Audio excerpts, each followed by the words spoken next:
तो स्वागत है आप सभी का एक नई क्लास के अंदर। आज हम देखने वाले हैं दिशा बुक का जो पांचवा टॉपिक रहता है आपके मध्यकालीन प्रशासनिक एवं राजस्व व्यवस्था, उसके आज हम क्वेश्चन और उनकी विस्तृत व्याख्या आज हम देखने वाले हैं। और इससे पहले मैंने 8 क्लासें और करवा दी है, जिसके अंतर्गत आपके पुरातात्विक स्थल एवं सभ्यताएं पूरी विस्तार से करवा दी, पुरातात्विक स्रोत पूरे पढ़ा दिए और जनपद एवं प्राचीन उनके नाम वो भी करवा दिया। और मध्यकालीन इतिहास यानी कि जो भी राजस्थान के इम्पोर्टेंट राजवंश है वो भी हमने इस चैनल पर करवा दिए हैं, दिशा बुक के जो सॉल्यूशन है वो। और आज हमारी है क्लास नंबर 9, जिसमें हम पढ़ने वाले हैं मध्यकालीन प्रशासनिक एवं राजस्व व्यवस्था। तो चलो शुरू करते हैं अभी क्वेश्चन नंबर 1 से। क्वेश्चन नंबर 1 आपको दे रखा है, मारवाड़ की वीरता साहित्य सेवा के लिए सिरोपाँव देने की परंपरा रही थी, सर्वोच्च सिरोपाव था।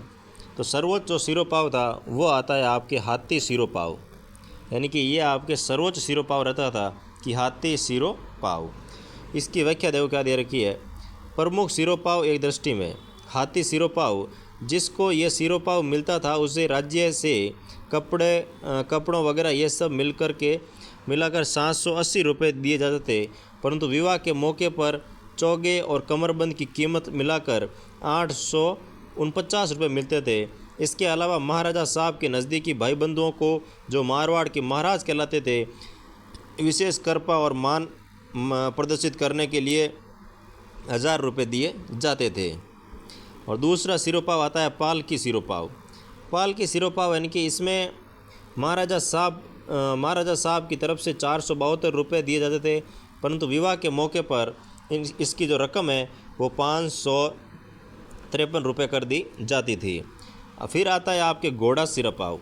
तो घोड़ो सिरोपाव क्या होता है, इसमें होता है कि इसमें साधारण तौर पर 240 रुपये और विवाह के मौके पर 340 रुपये दिए जाते थे। फिर आता है आपके सादा सिरोपाव, यानी कि इसके प्रथम दर्जे में साधारण तौर पर 140 रुपये, विवाह के समय 240 रुपये दिए जाते थे, परंतु इसके दूसरे दर्जे में 100 रुपये व तीसरे दर्जे में 71 रुपये मिलते थे। फिर आपके दे रखा है कंठी या दुपट्टा सिरोपाव। इसकी प्रथम श्रेणी में 75 रुपये, द्वितीय श्रेणी में 60 रुपये, तृतीय श्रेणी में 45 रुपये दिए जाते थे। फिर आता है आपके कड़ा, मोती, दुशाला और मदील जरीदार पगड़ी सिरोपाव। इसमें प्रथम श्रेणी वाले को 121 रुपये, द्वितीय श्रेणी वाले को 85 रुपये और तृतीय श्रेणी वाले को 65 रुपये मिलते थे। और इसके बाद आपको दे रखा है कड़ा और दुशाला सिरोपाव। तो इसमें आपके क्या रहता था, देखो इसमें 37 रुपये दिए जाते थे, यानी कि जिसको कड़ा या फिर दुशाला सिरोपाव मिलता उसको 37 रुपये दिए जाते थे भाई। नेक्स्ट क्वेश्चन देखो क्या दे रखा है, राजस्थान के राजवंशों की राजस्व प्रणाली के अंतर्गत किस प्रकार की भूमि को राजा की निजी संपत्ति माना जाता था। तो जो खालसा भूमि है उसे राजा की निजी संपत्ति के रूप में भी माना जाता था, यानी कि आपके इसमें ऑप्शन नंबर 4 हो जाएगा खालसा भूमि, ठीक है ना। और इस चैनल पर भाई आपको जो मैंने पहले आपको बताया था कि दिशा बुक का प्रत्येक जो है टॉपिक वाइज वो मैं आपको क्लास से प्रोवाइड करवाने वाला हूँ। जैसे अभी 5वां टॉपिक चल रहा है, ऐसे हम इतिहास पूरा पढ़ेंगे, उसके बाद कला संस्कृति का पूरे टॉपिक करेंगे, उसके बाद भूगोल के भी पूरे टॉपिक हम सॉल्व करने वाले हैं। क्योंकि दिशा बुक के अंदर जितने भी प्रीवियस ईयर क्वेश्चन है वो सारे आपको दे रखे हैं, साथ में उसकी व्याख्या दे रखी है। इसलिए मेरा पर्सनल ये सजेशन है आपको कि ये क्लास से आप एक बार ज़रूर देख कर जाइएगा, क्योंकि इसमें से आपको क्वेश्चन मिलने वाले हैं भाई। जितने भी एग्ज़ाम होते हैं आप देख लो, क्वेश्चन रिपीट होते हैं, प्रीवियस ईयर के क्वेश्चन आ जाते हैं या फिर उनकी व्याख्या में से क्वेश्चन आ जाएंगे। इसलिए ये क्लासें आपके लिए रामबाण साबित होने वाली है, इसलिए ज़रूर देखिएगा इन क्लासों को। और चलो इसकी व्याख्या देखते हैं। दूसरे क्वेश्चन की व्याख्या दे रखी है कि राजस्व के आधार पर भूमि का वर्गीकरण। तो खालसा भूमि जो सीधे राजा के अधीन थी उसको खालसा भूमि के नाम से भी जानते थे। जागीर होती थी, सामंतों के जो अधीन भूमि है उन्हें जागीर के नाम से भी जानते थे। भोम का मतलब है कि भूमियों की जो अधीन भूमि थी उसे भोम के नाम से भी जाना जाता है। फिर आती है आपकी इजारा भूमि। ये प्रणाली कमोबेश राजस्थान के सभी भागों में प्रचलित थी। इजारा प्रणाली को अनेक स्थानों में ठेका अथवा आंकबंदी के नाम से भी जाना जाता था। बीकानेर राज्य में इजारा प्रणाली को मुकाता, यानी कि बीकानेर के अंदर जो इजारा प्रणाली है इसे मुकाता के नाम से भी जाना जाता था। और फिर आता है गरुहाला। उच्च जातियों के व्यक्तियों तथा राज्य के अधिकारियों का ऐसा वर्ग जिन्हें कृषि में रियायतें दी जाती थी उन्हें कहते हैं गरुहाला। और इसके बाद दे रखा आपको मुस्तरका। मुस्तरका यानी कि मारवाड़ राज्य में कुछ गांव ऐसे थे जिनकी आय जागीरदार और राज्य में बटी हुई थी, ऐसी भूमि को मुस्तरका कहा जाता था भाई। तो ये विभिन्न प्रकार की भूमियाँ होती है, तो एक बार आप वीडियो को पॉज करके आराम से इसको ज़रूर पढ़ लीजिएगा। नेक्स्ट क्वेश्चन देखो, जागीर शब्द किस भाषा से लिया गया है? तो जागीर शब्द जो है ये आपके फ़ारसी भाषा का शब्द रहता है भाई। जागीरदार है वो फ़ारसी भाषा का शब्द रहता है, ठीक है ना। नेक्स्ट क्वेश्चन देखो, राजस्थान के प्रत्येक राज्य में महकमा बखाइत होता था, जो कि यानी कि राज्य के प्रत्येक राज्य में एक होता था महकमा बखाइत, जो किस काम के लिए होता था? तो वो आ जाएगा आपकी अच्छी फसल के समय शेष राजस्व वसूलता था, उसे कहते हैं बकायत होना। यानी कि महकमा बकायत वो अच्छी फसल होने के समय शेष राजस्व को वसूलने का काम करता था भाई। इसकी व्याख्या देखो क्या दे रखी है आपको। दीवान मुख्य रूप से अर्थ विभाग का अध्यक्ष होता था। इसके दफ्तर में दीवान हजूरी में सब कागजात सुरक्षित रखे जाते थे। वह इन कागजातों के आधार पर राजा को राज्य की स्थिति से अवगत कराता था। इसके दफ्तर में एक महकमा एक बखायत भी होता था, जो कि परगनों के अफसरों को राजस्व की दरें, बकाया की वसूली, परगनों के खजानों की जमा और खजाना हजूरी में भेजी जाने वाली रकम आदि के बारे में दिशा निर्देश भेजता था, उसे कहते हैं महकमा बकायत। नेक्स्ट क्वेश्चन देखो भाई, इजारा किसके लिए जाना जाता है? तो इजारा जो है वो किसके लिए जाना जाता है? तो वो आ जाएगी आपकी राजस्व की जो ठेका प्रणाली है उसे इजारा के नाम से भी जाना जाता है। तो ये आपको ध्यान रखना है, इजारा किसके लिए जाना जाता है? तो वो आ जाएगा राजस्व की जो ठेका प्रणाली है उसे इजारा के नाम से भी जाना जाता है। इसकी व्याख्या देखो क्या दे रखी है। इजारा प्रणाली को अनेक स्थानों में ठेका अथवा आंकबंदी के नाम से भी जाना जाता है। बीकानेर राज्य में इजारा प्रणाली को मुखाता के नाम से भी जाना जाता है। यानी कि इजारा प्रणाली को और किस किस नामों से जानते हैं? तो उसमें आ जाएगा आपके ठेका प्रणाली, आंकबंदी प्रणाली, और बीकानेर के अंदर इसको मुक्ता प्रणाली के नाम से भी जाना जाता है भाई। नेक्स्ट क्वेश्चन देखो, मध्यकालीन राजस्थान के राज्यों के शासक के बाद सबसे महत्वपूर्ण अधिकारी जाना जाता था। तो सबसे महत्वपूर्ण जो अधिकारी है वो किसको मानते थे? तो वो आ जाएगा आपके प्रधान को सबसे महत्वपूर्ण अधिकारी माना जाता था भाई। नेक्स्ट क्वेश्चन देखो, इसकी व्याख्या देखो पहले। प्रधान यानी कि मुगलों के आगमन से तथा उनके साथ संधि होने या उनके दरबार के संपर्क में आने से मध्यकालीन शासन में कुछ परिवर्तन आए और विशेष रूप से ये कुछ नए पदों का सृजन हुआ, और इनमें पुराने पदों को मुगल ढंग से कहा जाने लगा। प्रधान पद राजा से दूसरी श्रेणी में था, जो शासन, सैनिक और न्याय संबंधी कार्यों में उनकी सहायता करता था। प्रधान को मुख्यमंत्री या मंत्री प्रवर कहते थे, और मारवाड़ और अन्य राज्यों में भूमि अनुदानों पर प्रधान के हस्ताक्षर होना आवश्यक था। यानी कि प्रधान उस समय बहुत ही ज़्यादा इम्पोर्टेंट पद था कि राजा के बाद अगर कोई राज्य में मैन है तो वो उस समय प्रधान ही हुआ करता था भाई। एक अच्छे प्रधान के लिए एक अच्छा प्रशासक, चतुर दरबारी होना आवश्यक था।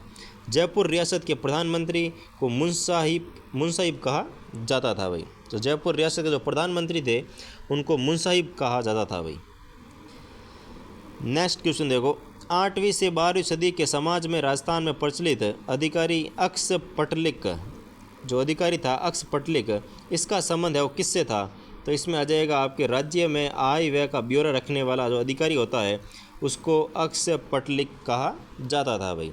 तो 8वीं से लेकर 12वीं सदी के समाज में राजस्थान में प्रचलित अधिकारी अक्स पटलिक जो था वो आय व्यय का ब्यौरा रखने वाला अधिकारी होता था।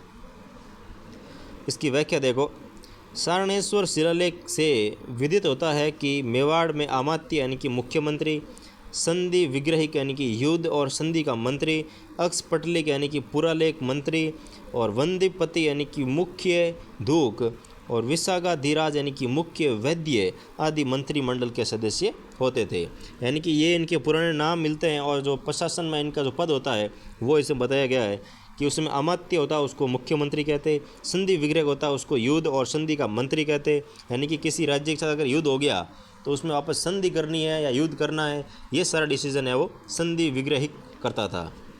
फिर आता है अक्षपटलिक, तो अक्षपटलिक हो गया इसमें आपके पुरालेख मंत्री, और फिर आता है आपके इसमें वंदीपति जो होगा मुख्य धुक, और विशाखाधिराज वो हो गया मुख्य वैद्य। तो ये सारे के सारे मेन पद थे इसमें। नेक्स्ट क्वेश्चन देखो, राजस्थान के प्रारंभिक मध्यकाल के राज्यों में अक्षपटलिक की जिम्मेदारी थी।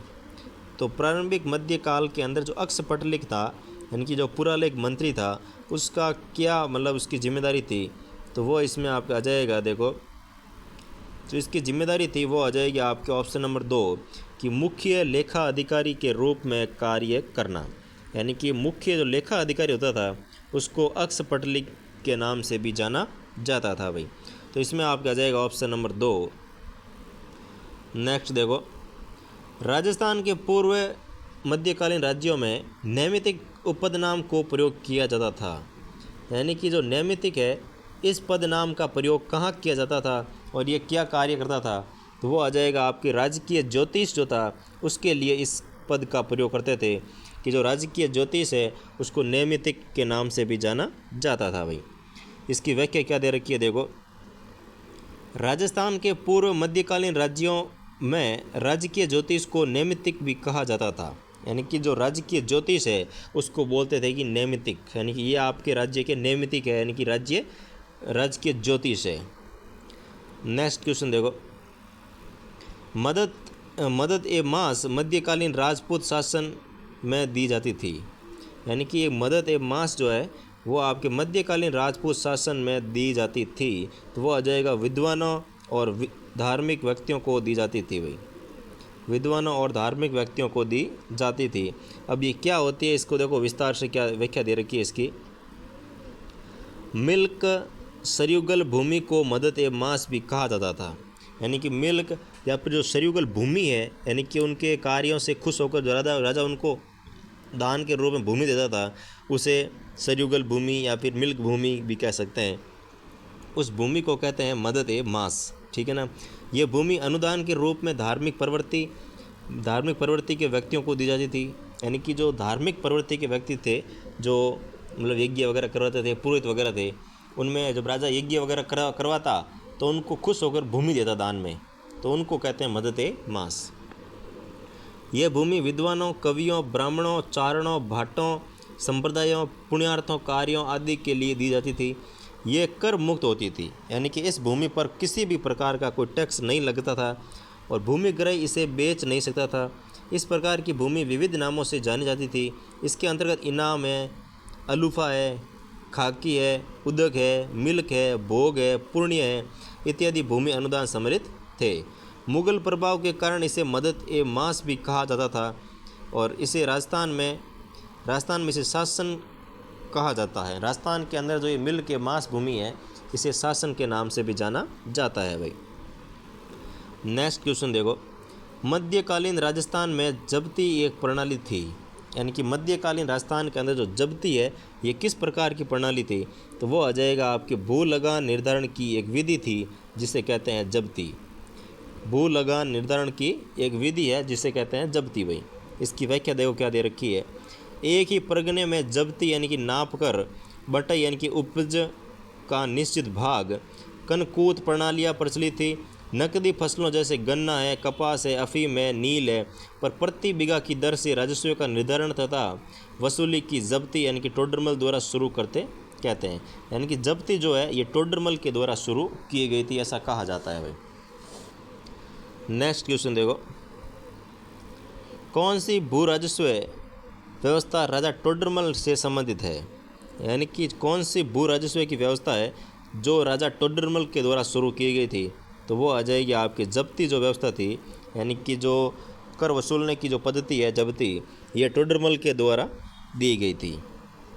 नेक्स्ट क्वेश्चन देखो भाई, राजस्थान के इतिहास में पट्टा रेख से अभिप्राय क्या था, यानी कि जो पहले होता था कि भाई ज़मीन का पट्टा रेख है या फिर पट्टा रेख नहीं है, तो ये पट्टा रेख होता क्या था उस समय, तो वो आ जाएगा आपके पट्टे में लिखा हुआ निर्धारित कर, यानी कि पट्टे में लिखा होता था कि ये ज़मीन आप खरीद रहे हो, इस ज़मीन पर इतना % आपको टैक्स देना पड़ेगा। इसे पट्टा रेक के नाम से भी जाना जाता है भाई।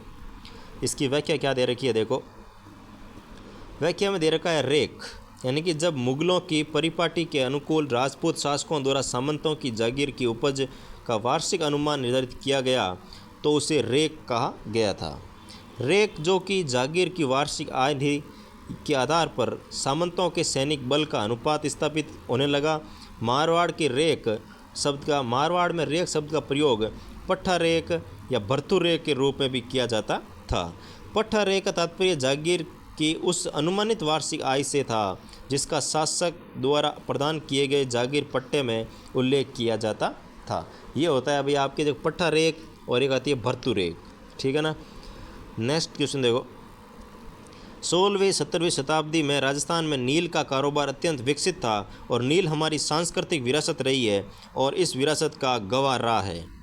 यानी कि 16वीं 17वीं शताब्दी में राजस्थान में नील का कारोबार है वो अत्यंत विकसित रहा था और नील हमारी सांस्कृतिक विरासत रही है और इस विरासत का जो गवाह है वो क्या रहा था, वो आ जाएगा आपके बयाना भरतपुर जो है वो नील हमारी जो कारोबारिक अत्यंत विकसित हुआ था। वो सबसे पहले नील का कारोबार कहाँ शुरू हुआ था, तो बयाना भरतपुर के अंदर है वो सबसे पहले नील की खेती शुरू हुई थी वही। इसकी व्याख्या देखो क्या दे रखी है, 16वीं 17वीं शताब्दी में राजस्थान में नील का जो कारोबार है वो बयाना भरतपुर में अत्यंत विकसित अवस्था में था। यानी कि 16वीं 17वीं शताब्दी के अंदर राजस्थान में जो नील का कारोबार था वो आपके बयाना भरतपुर के अंदर है बहुत ही ज़ोरों शोरों से चल रहा था भाई।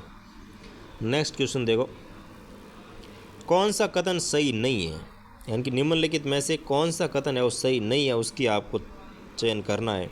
तो खालसा भूमि राजा के नियंत्रण में होती थी, बिल्कुल सही है। जागीरी भूमि पर जागीरदार और ठेकेदार का पैतृक नियंत्रण होता था, बिल्कुल सही है।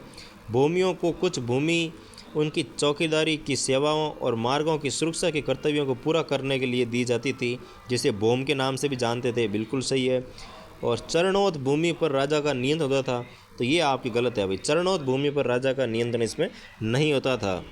इसकी देखो व्याख्या क्या दे रखी है आपको, चारागाह भूमि, चरागाह भूमि या चरणोता या चरणोत या गोचर, यानी कि जिसको हम गोचर भी कहते हैं कि भाई गायों के चरने के लिए ज़मीन छोड़ी जाती थी, उसको चारागाह भूमि कह सकते हैं, चरणोता भूमि कह सकते हैं, चरणोत भूमि कह सकते हैं या फिर गोचर भूमि भी कह सकते हैं।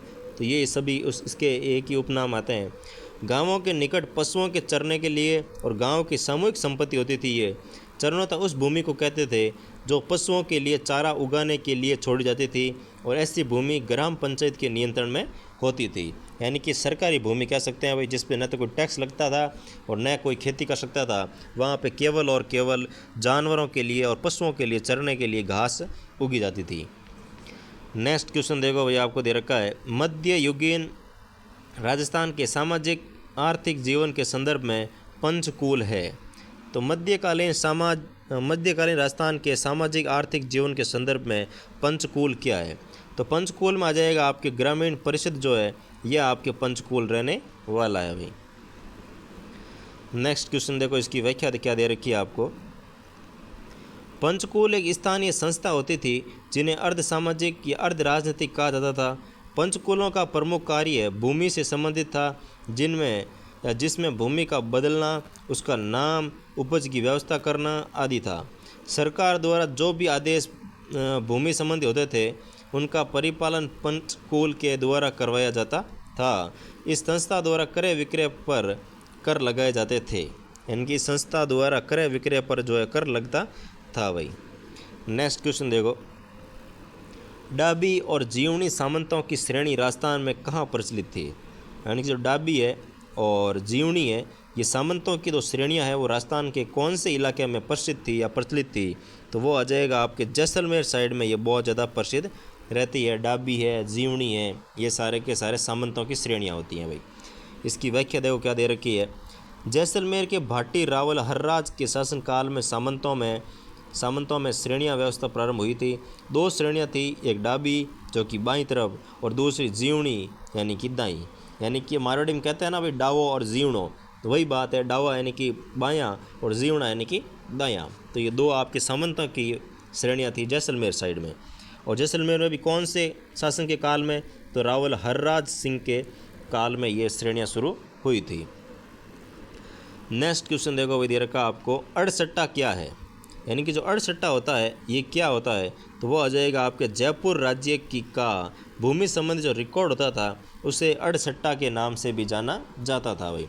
व्याख्या देखो क्या दे रखी है, ये जयपुर राज्य का भूमि संबंधी रिकॉर्ड है जो तोजी वर्गों के रूप में था, यानी कि तोजी वर्गों के रूप में था, उसे अड़सट्टा कहते हैं। इसमें जयपुर राज्य के परगनों में जितने मौजे थे उनकी भूमि पैदावार आदि का विवरण मिलता है, यानी कि इसमें आपका जाएगा जयपुर राज्य का भूमि संबंधी रिकॉर्ड, उसको अड़सट्टा के नाम से भी जाना जाता है भाई। नेक्स्ट क्वेश्चन देखो, इजलास खास की स्थापना की थी, तो इजलास जो खास है इसकी स्थापना किसने की, तो वो आ जाएगा आपके मेवाड़ के महाराणा सज्जन सिंह ने इजलास खास की स्थापना की थी भाई।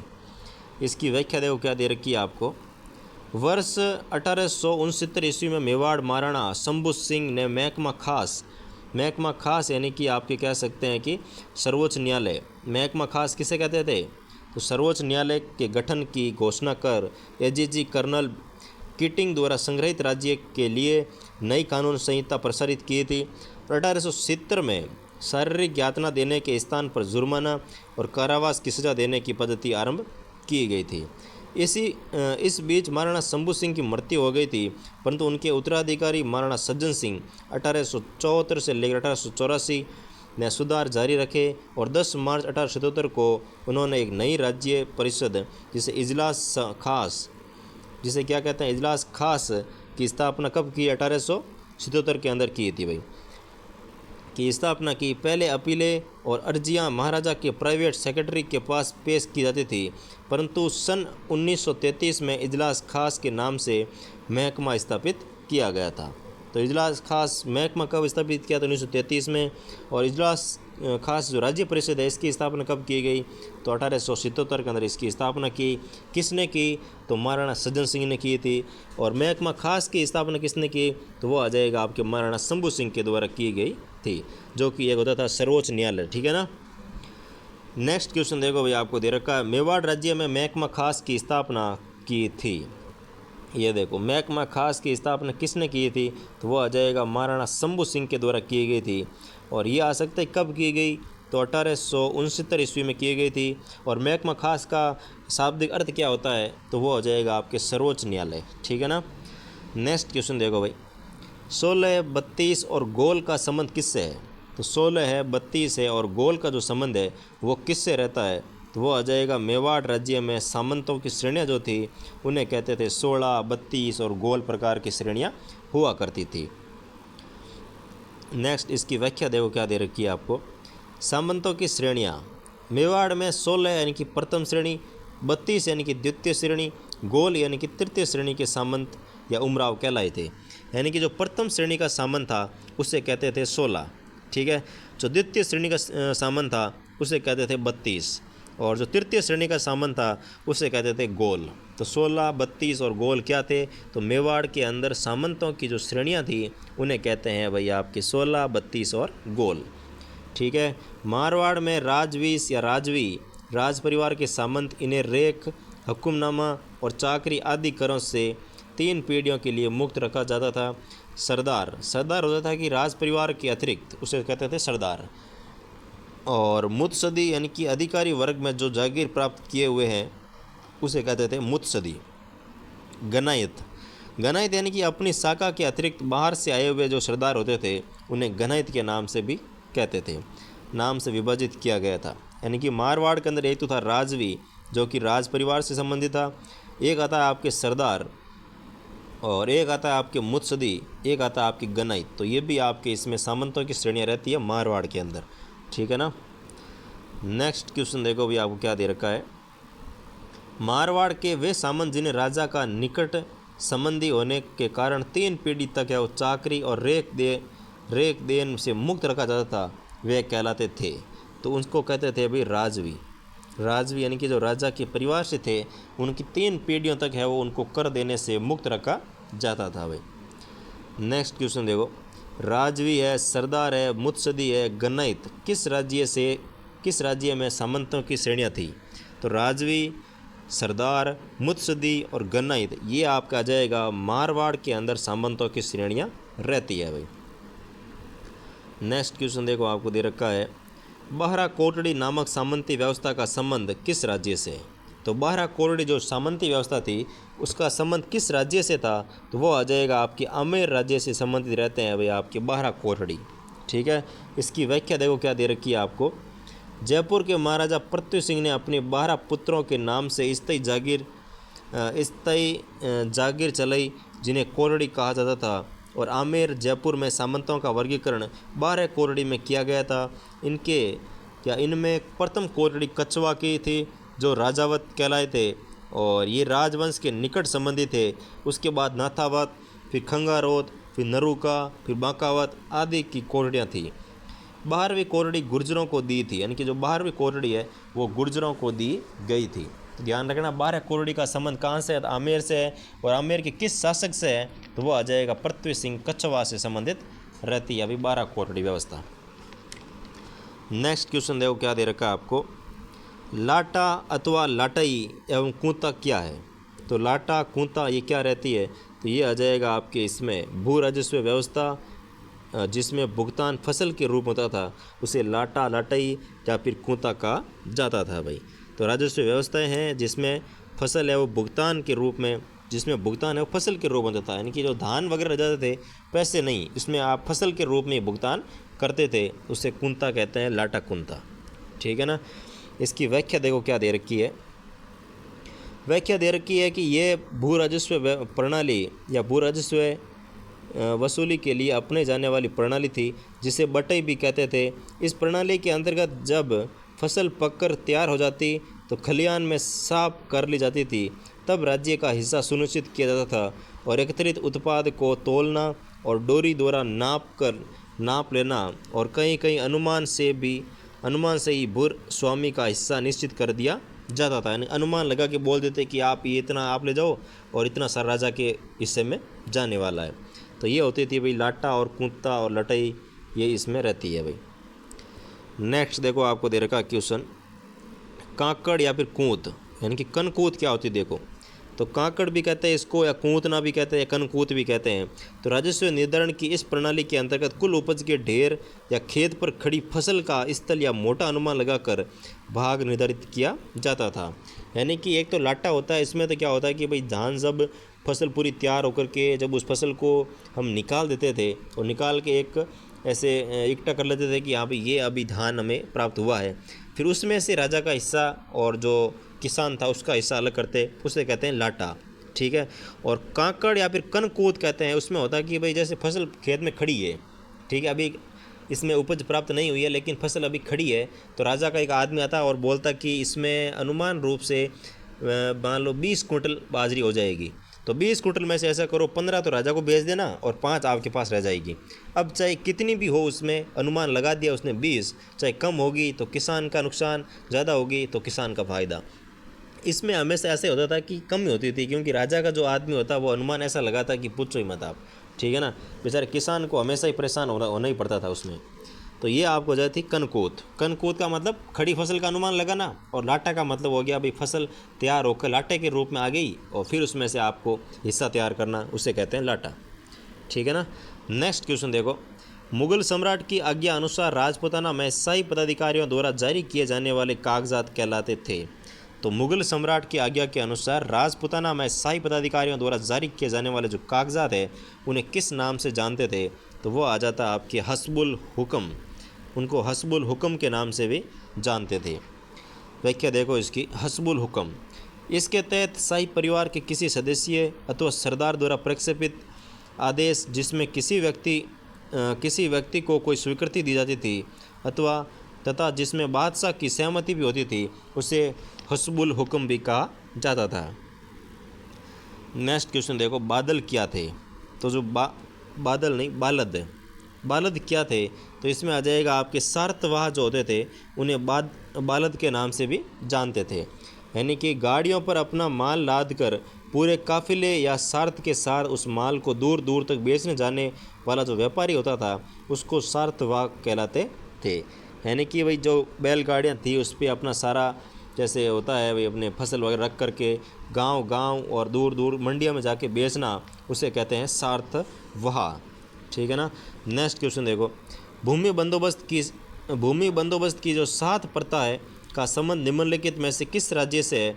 तो वो आ जाएगा आपके मेवाड़ से संबंधित रहने वाली है 7 प्रथा। इसकी व्याख्या देखो क्या दे रखी है। कोटा राज्य में झाला जालिम सिंह ने राजस्थान में 1807 ईस्वी में सर्वप्रथम भूमि बंदोबस्त करवाया था। इसके अंतर्गत उन्होंने राज्य की समस्त भूमियों को नपवाया था। यानी कि जो कोटा का जो झाला जालिम सिंह है, इन्होंने 1807 ईस्वी के अंदर भूमि बंदोबस्त करवाया था, जिसके तहत उन्होंने कोटा राज्य की पूरी भूमि को नपवाया था कि कितनी भूमि है। उसे साध प्रथा के नाम से भी जाना जाता है भाई, जो कि मेवाड़ से संबंधित है ये तो, लेकिन इसमें आपके ये झाला जालिम सिंह रहता है जो कि भूमि को पूरा का पूरा नपवाया था। नेक्स्ट क्वेश्चन देखो आपको दे रखा है, मटक और विछायत और चूचरई क्या थे? यानी कि मटक है, बिछायत है और चूचरई है, वो क्या थे? तो वो आ जाएगा आपके राजस्थान में स्थानीय करों के जो नाम होते थे उनको इस नाम से जानते थे कि मटक, बिछायत और चूचरई, यानी कि राजस्थान में स्थानीय करों के नाम। नेक्स्ट क्वेश्चन देखो भाई, राजस्थान के प्राचीन रियासत के संदर्भ में कांसा परोसा क्या था? यानी कि राजस्थान की जो प्राचीन रियासत थी उसके संदर्भ में जो कांसा परोसा है वो क्या था? तो वो आ जाएगी आपकी एक प्रकार की लाग, यानी कि एक प्रकार का कर जो है उसे कांसा परोसा भी कहा जाता था भाई। नेक्स्ट क्वेश्चन देखो भाई, आपको दे रखा है, व्याख्या देखो इसकी पहले। कांसा परोसा या कंस परोसा को एक प्रकार की सामाजिक कर के रूप में वर्गीकृत किया गया था। ये कर विवाह और मृत्यु भोज के अवसर पर किसानों से वसूला जाता था भाई। तो कांसा परोसा एक प्रकार का कर है जो कि विवाह और मृत्यु भोज के समय वसूला जाता था भाई।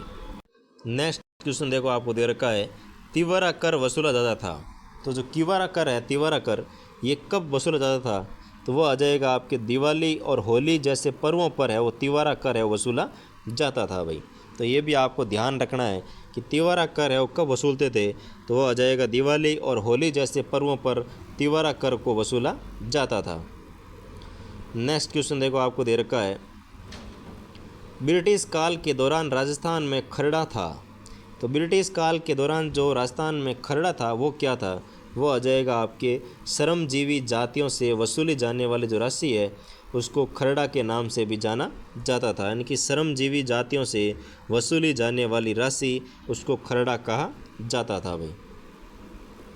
नेक्स्ट क्वेश्चन देखो, तलवार बंदाई क्या थी? तो तलवार बंदाई जो है वो क्या थी? तो वो आ जाएगा आपके नए जागीरदार की गद्दी नशीनी के समय उत्तराधिकार के रूप में राज्य द्वारा लिया जाने वाला जो उत्तराधिकारी शुल्क है उसको तलवार बंदाई भी कहा जाता था। इसकी व्याख्या देखो, उत्तराधिकार शुल्क, यह शुल्क विभिन्न राज्यों में विभिन्न नामों से पुकारा जाता था, जैसे कि हुक्मनामा, पेशकशी, कैद खालसा, तलवार बंदाई और नजराना। इस नामों से भी ये विभिन्न रियासतों में जाना जाता था, जैसे हुक्मनामा हो गया, पेशकशी हो गया, कैद खालसा हो गया, तलवार बंदी हो गया, नजराना हो गया। तो ये सभी उत्तराधिकारी शुल्क रहते हैं भाई। नेक्स्ट क्वेश्चन देखो, मेवाड़ में आण व्यवस्था क्या थी? तो मेवाड़ के अंदर जो आण व्यवस्था है ये इसमें होती है आपके लेन देन से पहले महाराणा की जो सौगंध खाते थे उसको कहते हैं आण व्यवस्था। आण यानी कि कसम, तो महाराणा की जो सौगंध खाते थे उसको कहते हैं भी आण व्यवस्था। व्याख्या, मेवाड़ में आण प्रथा को ब्रिटिश सरकार के ईडन द्वारा नियुक्त पुलिस सुप्रिटेंडेंट निज़ामुद्दीन ने 23 दिसंबर 1863 को गैरकानूनी घोषित कर दिया था भाई। इसको गैरकानूनी किसने घोषित किया? तो निज़ामुद्दीन ने 23 दिसंबर 1863 ईस्वी को गैरकानूनी रूप से घोषित कर दिया था। तो ये था भाई आपके दिशा बुक का जो 5वां टॉपिक रहता है आपके मध्यकालीन प्रशासनिक एवं राजस्व व्यवस्था, उसके पूरी क्वेश्चन और उनकी पूरी विस्तार से व्याख्या। और इसके अलावा हमने देखो अभी तक 8 क्लासें आई है मेरी, जिसके अंदर मैंने पुरातात्विक स्तर और सभ्यता पूरा करवा दिया, पुरातात्विक स्रोत के जितने क्वेश्चन बने आज तक क्वेश्चन में वो सारे करवा दिए, जनपद एवं प्राचीन नाम उसके जितने भी आज तक प्रीवियस ईयर क्वेश्चन बने हैं दिशा वाले वो सारे सॉल्व करवा दिए। और मध्यकालीन इतिहास इनकी राजवंश जो थे, जैसे गुर्जर प्रतिहार है, चौहान वंश है, मेवाड़ के गुइल वंश है, कछुआ वंश है, राठौड़ वंश है और अन्य जितने भी वंश बचे हैं उन सारे के सारे मैंने इस पर सॉल्व करवा दिए हैं, जिसकी हमने अभी तक 8 क्लासें उनकी डाल दी है। तो एक बार ज़रूर जाकर देखिएगा। और आज ये आपके रहने वाली है 9वीं क्लास। और इसके साथ ही मैं आपको राजस्थान इतिहास की पूरी इस पे आने वाली क्लास है, टॉपिक वाइज क्लास है, ठीक है ना। भाई दिशा बुक के अंदर तो क्या है, पूरे बुक क्वेश्चन दे रखे हैं, बहुत अच्छी बात है, वो लानी चाहिए, आगे पढ़नी भी चाहिए। लेकिन अगर आप दिशा बुक आप नहीं लेके आ रहे हो तो आपको मैं इस चैनल पर टॉपिक वाइज, यानी कि जो टॉपिक बन रहे हैं, अठारह क्रांति हो गई, ब्रिटिश आधिपत्य हो गया, स्वतंत्रता सेनानी हो गया, प्रजामंडल हो गया, तो उसमें से आपको टॉपिक वाइज जैसे क्वेश्चन बन रहे हैं वो आपके सामने मैं प्रस्तुत करने वाला हूं। इसलिए अगर आप नए हो चैनल पर तो चैनल को सब्सक्राइब कर लीजिएगा और चैनल पर बने रहना है। ठीक है, फिर मिलते हैं नेक्स्ट क्लास के अंदर। Thank you so much.